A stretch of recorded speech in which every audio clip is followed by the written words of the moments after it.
Territoire d'info, Cyril Viguier. Bonjour à tous et bienvenue dans notre matinale d'info avec la presse quotidienne régionale. Aujourd'hui, notre invitée, c'est Barbara Pompili, secrétaire d'État chargée de la biodiversité. Bonjour et merci d'être avec nous ce matin. Gilles Leclerc. Expliquer ce climat politique à l'intérieur de votre famille au sens large, à l'intérieur de la famille de la gauche. C'est une gauche fracturée au bout de 4 ans. L'utilisation d'un 49.3, quand même sur un texte important, destiné a priori à améliorer la situation de l'emploi. Comment vous expliquez ça ? Je pense qu'on aura un moment où il va falloir faire un bilan de tout cela. C'est encore un peu tôt, sauf que ce que je constate, c'est que le recours au 49.3, qui est un outil qui a déjà été utilisé de nombreuses fois, mais qui n'est évidemment pas un outil qu'on utilise de gaieté de cœur. C'est pas n'importe quel texte. Absolument, montre qu'aujourd'hui, nous avons énormément de mal dans ce pays et dans la majorité à nous unir pour réformer. On voit que toutes les tendances aujourd'hui sont à l'union contre, mais pas à l'union pour construire. Et malgré tous les efforts qui sont faits pour essayer de créer du consensus, pour essayer de concerter au maximum ce texte, plus personne ne peut dire honnêtement qu'il n'y a pas eu de la concertation, de la contestation il y en a, qu'il n'y a pas eu des évolutions et pas marginales. D'abord, le recours au 49.3, une partie de la gauche appelle maintenant à la censure. Vous pensez qu'il peut y avoir une union des communistes, des écologistes, des socialistes frondeurs ? C'est possible ? Alors, de certains, surtout certains écologistes. Mais une motion de censure qui viendrait de la gauche ? Alors, une motion de censure qui viendrait de la gauche, d'abord, il faudrait qu'il trouve 58 députés pour pouvoir déposer cette motion de censure. Et après, quel est le but ? Parce qu'il faudrait que ce soit voté. Donc, pour que ce soit voté, il faudrait que ce soit voté, y compris avec la droite. Qu'est-ce qu'on veut construire derrière cela ? Parce que quand on fait une motion de censure, c'est pour renverser un gouvernement, c'est pour en construire un autre. Sauf que les personnes qui veulent faire cette motion de censure, de gauche, je parle, dénoncent une loi qui ne serait pas assez de gauche, trop libérale, etc. Je conteste ce qui est dit là, mais ils veulent voter une motion de censure et essayer donc de reconstruire avec la droite qui, elle, a des propositions qu'elle commence à affirmer de plus en plus, d'ailleurs dans la campagne de la primaire, qui sont des propositions extrêmement libérales économiquement, et donc qui vont bien plus loin que ce que la loi El Khomri peut faire selon ce qu'ils disent. Donc on voit bien que là, il y a une impasse.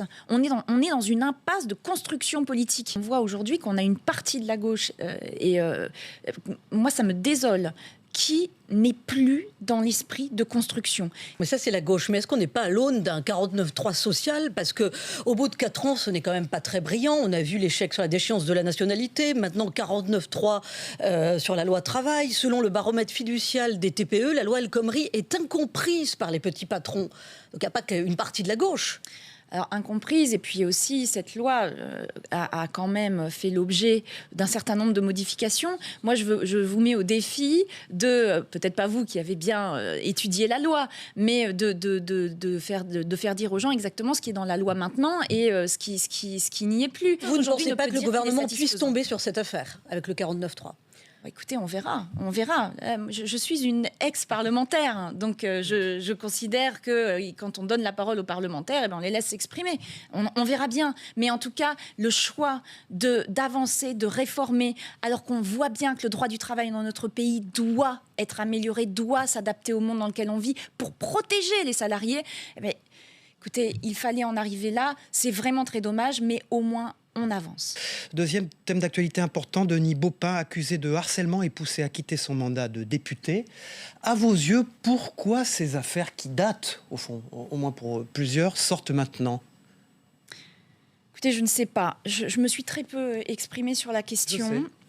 D'abord parce que je suis vraiment tombée des nues quand j'ai appris tout ça, parce que je me suis demandé ce que mon témoignage pourrait apporter à l'avalanche de commentaires que j'ai entendus depuis 2 jours.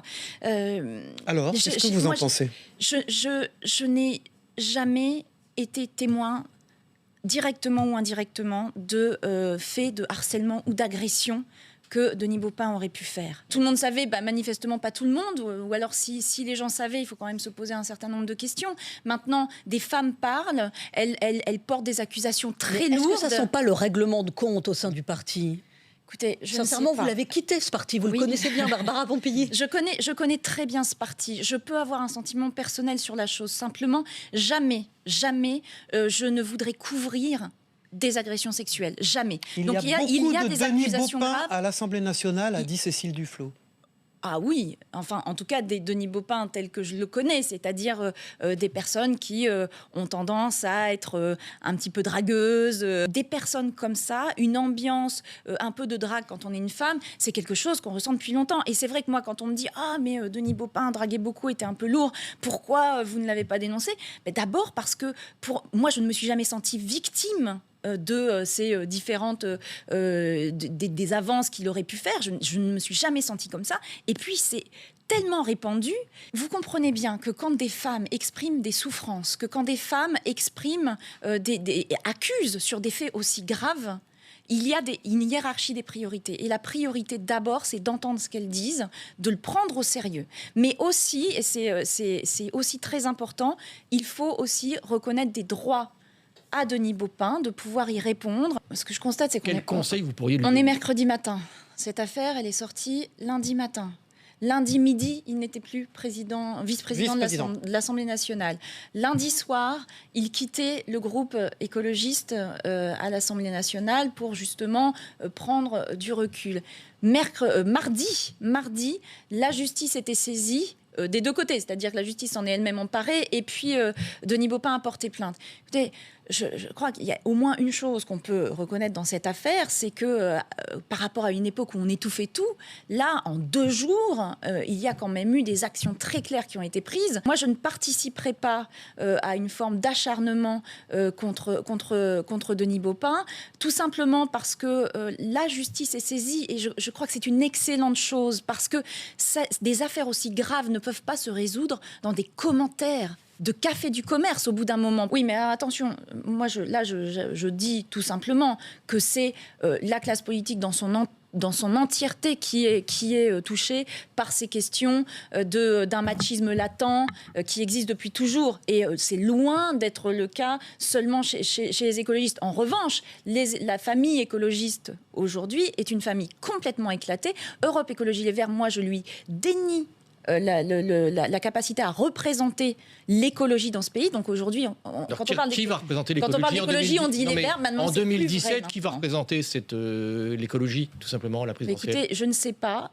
À ce stade, je ne sais pas. Je ne sais pas s'il faut qu'il y ait un candidat écologiste à la présidentielle. Il y a des inquiétudes du monde agricole que moi j'entends, qui nous disent mais on ne va pas s'en sortir si on interdit les néonicotinoïdes. Eh bien, écoutez, ce que je peux vous dire maintenant, c'est que le gouvernement lui-même a été très, très divisé sur cette question. Eh bien, nous avons réussi, avec Stéphane Le Foll, à trouver un compromis qui est un amendement que nous allons déposer, qui permet l'interdiction des néonicotinoïdes en donnant une petite marge de temps pour les agriculteurs, pour qu'on les accompagne dans des démarches alternatives, parce qu'effectivement, on ne peut pas laisser les agriculteurs face tout seuls à gérer les conséquences d'une décision politique. Ségolène Royal a annoncé qu'elle allait examiner juridiquement comment barrer la route à EDF et à Engie intéressés par du gaz américain.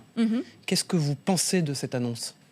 C'est une bonne annonce. C'est une bonne annonce parce qu'on ne peut pas prendre des décisions sur l'orientation de la politique énergétique de notre pays et puis laisser un certain nombre d'entreprises, dont l'État est actionnaire, prendre des décisions d'importation de gaz de schiste, même si c'est pas que du gaz de schiste, c'est des mélanges, mais enfin peu importe, qui vont en totale contradiction avec les engagements que nous avons pris de réduction des émissions de gaz à effet de serre.